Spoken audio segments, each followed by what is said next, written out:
तर अकोल्यामध्ये रात्रभरापासून झालेल्या मुसळधार अशा पावसामुळे जनजीवन विस्कळीत झालेलं आहे। अकोल्याच्या जठार पेठमध्ये एक झाड विजेच्या खांबावर पडलं, त्यामुळे परिसरातील वीज पुरवठा खंडित झाला। या घटनेनंतर महावितरणच्या कर्मचाऱ्यांकडून युद्ध पातळीवरती वीज पुरवठा सुरळीत करण्याचं काम सुरू आहे।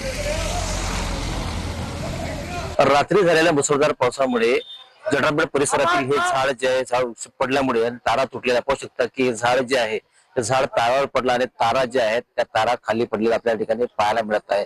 त्यामुळे या परिसरातील पूर्ण लाईट जी आहे ती लाईट बंद आणि रात्री या पावसात जे पाऊस सुरू आहे त्या पावसातही एमएससीबीचे कर्मचारी या ठिकाणी आपल्याला काम करताना दिसत आहेत।